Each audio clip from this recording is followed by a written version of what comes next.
সরকারকে স্থিতিশীল করতে সহযোগিতা করুন।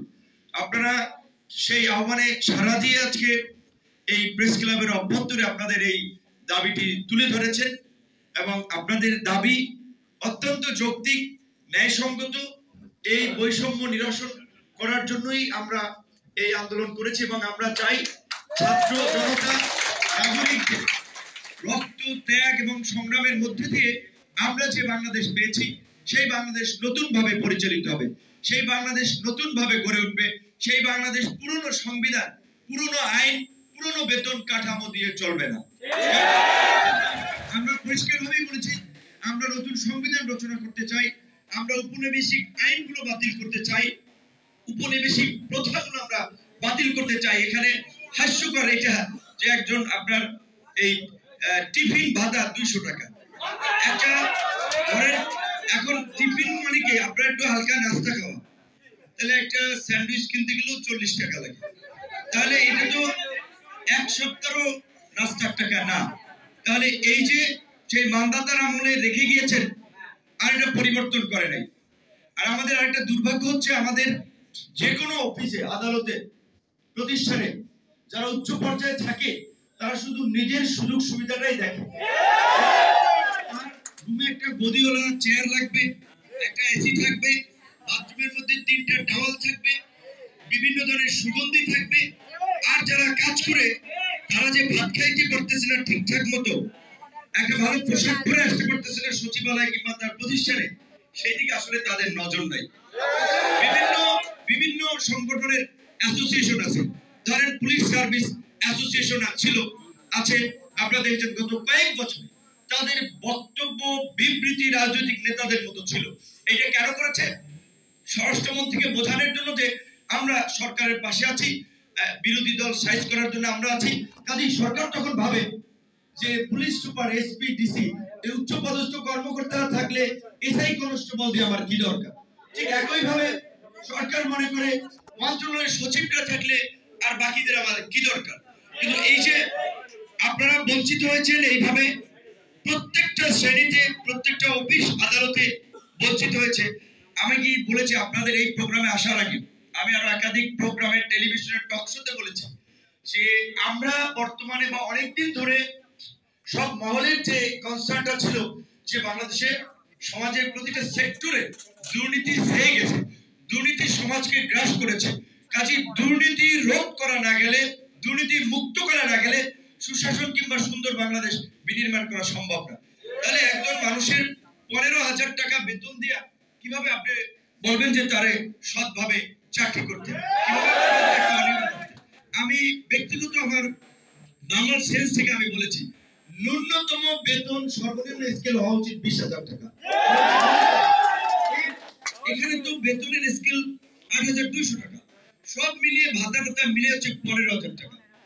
এখনকার বর্তমান বাস্তবতায় একজন শ্রমিক, ধরেন যারা একেবারে যেটা বলে খেতে খামারও কাজ করে কিংবা ডে লেবারার, সেও কিন্তু 600 টাকা 700 টাকা তার মজুরি নেয়। অবশ্যই তারাও হাড়ভাঙা পরিশ্রম করে, আপনিও তো পরিশ্রমটা একইভাবে দিচ্ছেন।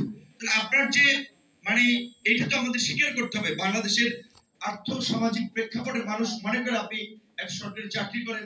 আমাদের দেশের যেখানে আপনার অধিকাংশ মানুষই নিম্নবিত্ত, মধ্যবিত্ত, কাজে তাদের একটা চাকরিজীবী লোকের প্রতি তার আত্মীয় স্বজন, পরিবারে নানান রকম একটা প্রত্যাশা থাকে। এটা সামাজিক বাস্তবতা, এটা আমাদের অস্বীকার করার ওয়ে নেই। তো আপনি এই সমাজের সাথে তাল মিলিয়ে চলার জন্য তো আপনার বাধ্য হয়ে দুর্নীতি কিংবা অনিয়মের সাথে ইনভলভ হতে হচ্ছে।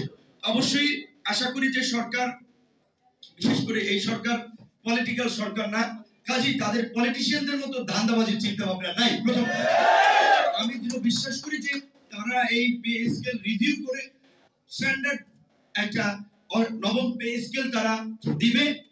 বিশেষ করে আমি এখানে প্রথমে দেরিতে আসছি, আমি ক্ষমা প্রার্থী যে অনেকগুলো মানুষ কষ্ট করেছেন এই রুমে গাদাগাদি করে গরমের মধ্যে।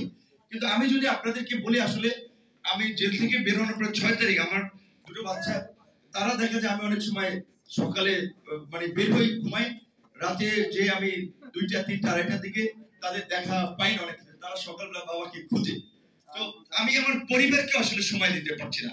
তুমি দেখেন আমি একটু মানে সেলুনে যাবে একটু চুল দাড়ি কাটাই দেই, এই টাইপটা আমি বাইর করতে পারছি। তুমি অনেস্ট বললাম যে আমি মানে আমি অনেকগুলো বিষয়ের মধ্যে এনগেজ আছি, যার ফলে আমার নিজের চেয়ে আমি বাইরের মানুষের স্বার্থের বিষয়টাকে প্রেফারেন্স দিচ্ছি। যে এখানে অনেক কষ্ট হলেও ভাইদেরকে অনেক আগে আমি সময় দিয়েছিলাম, আমি আসছি। আপনাদের বিশেষ করে এখানে যেটা বৈষম্য হচ্ছে, এটা একটা চরম বৈষম্য, এটা একটা অমানবিক। বিশেষ করে যেটা এখানে আমাকে এক ভাইটা চিঠি দিল, বললো যে 92-তে আমরা একসাথে আন্দোলন করলাম, সচিবালয়ের লোকেরা প্রথমে আমাদেরকে বাইপাস করে তাদের সুবিধা অনুযায়ী তারা কিছু সুবিধা পেল, চুপচাপ হয়ে গেল। পরবর্তীতে বঙ্গভবন, গণভবন কিংবা আরো কয়েকটা জায়গা থেকে তাদেরকেও টেনে নিয়ে আসা হলো, আর আপনাদের পক্ষে থাকলো না কেউ। এই যে আমাদের মধ্যে মানে স্বার্থপর চিন্তা ভাবনা, দেশের বৃহত্তর স্বার্থে ক্ষুদ্র স্বার্থ ত্যাগ করতে হবে। আমি কেন ভালো থাকবো, আমি সবাইকে নিয়ে ভালো থাকবো। আমাদের দেশের এমপি মন্ত্রী বলেন, সচিব বলেন, তাদের বুকের ব্যথা হলে অনেকে সিঙ্গাপুর চিকিৎসা নিতে, থাইল্যান্ড চিকিৎসা নিতে যায়, লন্ডন চিকিৎসা নিতে যায়। আমার আপনার সর্বোচ্চ শেষ ভরসা প্রাইভেটের মধ্যে ধরেন যদি যান ল্যাবিড, পপুলার, ইবনেসিনা, তারপরে আবার প্রাইভেট হসপিটাল গুলোতে, না যেটা বলছি যে যদি প্রাইভেট ধরেন, আর ঢাকা মেডিকেল সহ সরকারি হসপিটাল তো আমাদের সেখানেই লাস্ট ভরসা যেতে হয়। সেই ঢাকা মেডিকেল যদি দেখেন, আমার মনে হয় পৃথিবীতে কম এরকম হসপিটাল আছে বারান্দায় বেজেতে মস্তিষ্কের খুলি বাই করা ওই রোগী বারান্দায় ভর্তি। এখন ঢাকা মেডিকেল কেন এই লোকগুলোকে নিচ্ছে? কারণ দুনিয়ার সমস্ত রোগী ঢাকা মেডিকেলের ডাইরেক্টর যেটা বলে, ভাই সব জায়গায় রিফিউজ করলে আমরা রিফিউজ করতে পারি না, আমাদের কাছে পাঠিয়ে দেয়। তাহলে আমাদের দেশে অন্তত 8টা, এই যে 10টা বিভাগ, এই 10টা বিভাগীয় পর্যায়ে বিএসএমইউ কিংবা ঢাকা মেডিকেলের মতো 10টা মেডিকেল প্রয়োজন। দুঃখজনক করে নাই।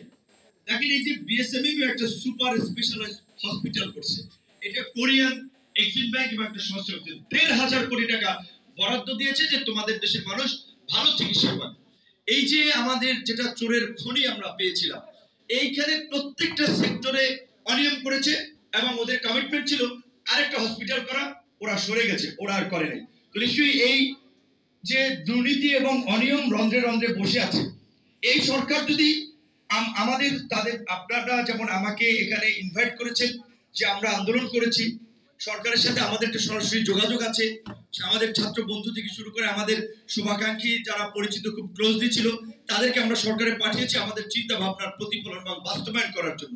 সেই জায়গা থেকে আপনারা মনে করেছেন এইটা তুলে ধরার জন্য আমি কিছুটা রোল প্লে করতে পারি, আমার রোলটা আমি নেব। কিন্তু সরকারের যখন একটা মানুষ, আপনার বন্ধু কাছের লোক যখন একটা উচ্চ পর্যায়ে চলে যায়, তখন সেটা প্রতিষ্ঠানে কাজ করলে সেই প্রতিষ্ঠানের পলিসি অনুযায়ী নীতি তাকে গ্রহণ করতে হয়। আমি জনগণের পার্টি হিসেবে, আমি তো এমপি হইনি, মন্ত্রী হইনি, কাজে আমরা এখন রাজনীতি করছি জনগণের অধিকার আদায়ের জন্য, জনগণের পাশে থেকে কথা বলে, জনগণের পক্ষে কাজ করে, আগামীতে যখন ইলেকট্রাল সিস্টেম ঠিক হবে, একটা সঠিক নির্বাচন হবে, সেইখানে আমরা নির্বাচিত প্রতিনিধি হতে চাই। তার জন্য তাহলে অবশ্যই আপনাদের জন্য কাজ করতে হবে। আমরা সেই দায়বদ্ধতার জায়গা থেকে আমার সর্বোচ্চটুকু দিয়ে আমি কাজ করব। এবং আমার ধারণা ছিল যে আপনারা এখানে অনেকগুলো অধিদপ্তর এবং মিনিস্ট্রির লোকেরা এখানে একত্রিত হয়েছেন, আমরা নেতৃত্ব পর্যায়ে তাদের সাথে আমি বসে কিভাবে নেক্সট স্টেপে আপনাদের যাওয়া যায় সেই বিষয়ে আমি আপনাদের তাদের সাথে থাকবো এবং আপনাদের দাবি দেওয়া বাস্তবায়ন না হওয়া পর্যন্ত আপনাদের পাশে আছি। আমার একটা বিশেষ ব্যক্তিগত অনুরোধ থাকবে আপনাদের প্রতি, আমরা চাই ঢাকা মেডিকেলে কোনো মানুষ চিকিৎসা নিতে গিয়ে, একটা গরিব মানুষ, একটা অসহায় মানুষ, তার ধরেন গ্রাম থেকে একটা মাজা ভাঙ্গা রোগী নিয়ে আসছে, কিংবা একটা কূপ লেগেছে, সিনটেকের ছুরি লেগেছে, একটা কি বলে একটা ট্রলি প্রয়োজন। এখন দেখা যায় এখানে ধরেন কিছু লোকের মেন্টালিটি 50 টাকা না দিলে ট্রলিটা সাপ্লাই দেয় না। দেখেন যে এই মানুষটা আছে, তার প্রিয় স্বজন, ভাই, বন্ধু, স্বামী কিংবা ওয়াইফ একটা সুস্থ রোগী নিয়ে আসছে, দ্রুত যদি তাকে ওই সেবাটা না দিয়ে সে যদি 50 টাকার জন্য ইয়ে করে, তাহলে এর চেয়ে অমানবিকতার কি হতে পারে? আমরা চাই দেশকে পরিবর্তন করার জন্য আগে সরকারি কর্মকর্তা কর্মচারীদের পরিবর্তন হতে হবে। তার জন্য আমরা আপনাদের সুযোগ সুবিধা পরিপূর্ণ নিশ্চিত করার আমরা দাবি জানাই এবং আমরা জানাচ্ছি। আপনাদের কেউ কমিটমেন্ট দিতে হবে যে সরকারি কোন অফিস আদালতে 1 পয়সাও দুর্নীতি এবং ঘুষ চলবে না, এবং আপনারা দুর্নীতি, ঘুষ, অনিয়মের বিরুদ্ধে শক্তভাবে লড়বেন। আপনারা যেখানে দাবি জানিয়েছেন যে দ্রব্যমূল্য বাজারের সাথে সঙ্গতি রেখে এই বেতন নির্ধারণ। আমার বিশ্বাস এখানে ধরেন যেটা আমরা বলেছি, আমাদের যে প্রধান উপদেষ্টা তিনি তো কোনো রাজনীতিবিদদের মতো জটিল কুটিল মানুষ না, কাজেই তিনি আন্তর্জাতিক বিভিন্ন সংগঠনে কাজ করেছেন। তিনি জানেন যে ইন্টারন্যাশনালি শ্রমিক কিংবা যারাই কাজ করে তাদের স্ট্যান্ডার্ড আছে, তারা কত ঘন্টা পরিশ্রম করবে, কত ঘন্টা পরিশ্রম করলে ওভার টাইমে কি বেতন দিতে হয়, বাংলাদেশের প্রেক্ষাপটে কতটুকু করা উচিত। আমার ধারণা নিশ্চয়ই তিনি একটা ভালো আপনার এই পে স্কেল অন্তত আমাদের দেশকে উপহার দিবেন, যে সরকারি কর্মকর্তা কর্মচারীরা সমাজে যেন মর্যাদার সাথে বাজারের সাথে সম্পত্তি রেখে তারা বাস করতে পারে, চলতে পারে, তখনই তাদের মধ্যে দুর্নীতি অনিয়ম থাকবে না, এবং আমরা যে আসলে কাঙ্ক্ষিত সোনার বাংলা বলি বা স্বপ্নের বাংলা বলি সেটা অর্জন করা সম্ভব। এই বাংলাদেশ বিনির্মাণে সরকারি কর্মকর্তা কর্মচারীদেরকে আসলে বিশেষ করে গুরুত্বপূর্ণ একটা দায়িত্ব নিতে হবে।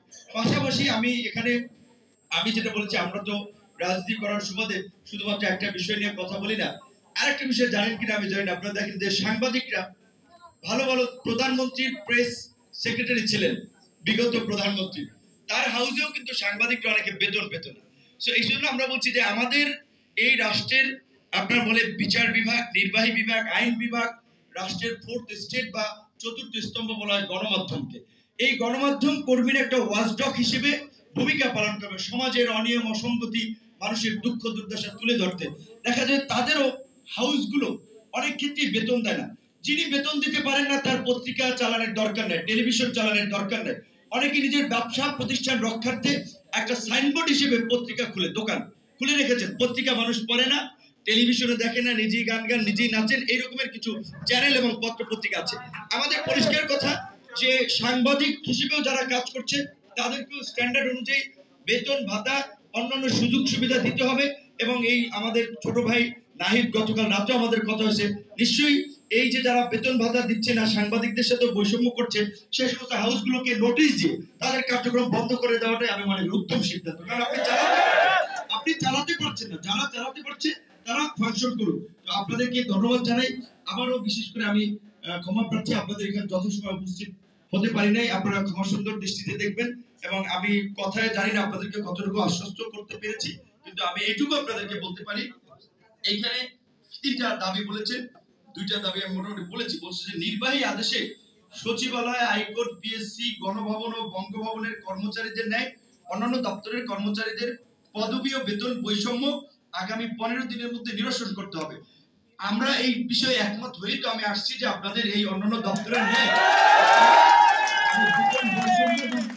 নিরসন করতে হবে। তবে আমি ফিক্সড দিন ফায়দা দেওয়ার পক্ষে না, দিনটা যাই লাগুক তারা, আমরা যেমন বলেছি রাজনীতিবিদ হিসেবে দেখেন আমরা নির্বাচন করব, আমরা ইলেকশন করব, কিন্তু আমরা একটা কথা বলেছি, আমরা নির্বাচনের জন্য অস্থির না। সরকারের কাছে আমরা বেসিক কিছু রিফর্ম চাচ্ছি, দুদককে শক্তিশালী করে কালো টাকা উদ্ধার করুক, দুর্নীতিবাজদেরকে গ্রেফতার করুক, একটা স্বাধীন নির্বাচন কমিশন গঠন করুক, বিচার বিভাগ এবং প্রশাসনের সংস্কার হবে, তারপরে নির্বাচন। তার জন্য সময় যাই লাগুক, 6 মাস, 1 বছর কিংবা আরো যদি বেশিও লাগে, আমাদের আপত্তি নেই। ঠিক একই ভাবে আপনাদেরকে এটা বলবো যে আপনাদের এই কাজ একমত, এটা করা দরকার, অবশ্যই এটা তো করতে হবে, তো নির্বাহী আদেশেই করবে, কিন্তু সময় তারা যদি সময় লাগে 2-4 দিন নিবে, সেটার সাথে খুব বেশি বোধহয় আপনাদেরও দ্বিমত নাই। আর বাজার মূল্যের সাথে সঙ্গতি রেখে, এটা তো আমরা আগেই দাবি জেনেছি। আমি মনে করি যে আমি তো ডাবলের চেয়েও বেশি বলছি, বিকজ এটা বাস্তব। 15 সালের পে স্কেল, 15 সালের পর থেকে কোনো জিনিসপত্রের দাম 60 থেকে 70% পর্যন্ত বৃদ্ধি হয়েছে, তাহলে বেতন তো আর বাড়ে না। সো বেতন তো অবশ্যই বাড়াতে হবে। এবং এখানে 3 নম্বরে যেটা বলছিলেন, যে সকল কর্মচারীর বাৎসরিক বেতন বৃদ্ধি শেষ ধাপে পৌঁছে গেছে, তাদেরকে স্বয়ংক্রিয়ভাবে উপরের গ্রেডের সংশ্লিষ্ট ধাপে বেতন দিতে হবে। অবশ্যই দাবি ইমপ্লিমেন্ট হলে অটোমেটিক্যালি তো যারা শেষ দিকে আছে তারাও সেই সুযোগ সুবিধা পাবে, সেটার সাথে আমি পরিপূর্ণ একমত। ধন্যবাদ।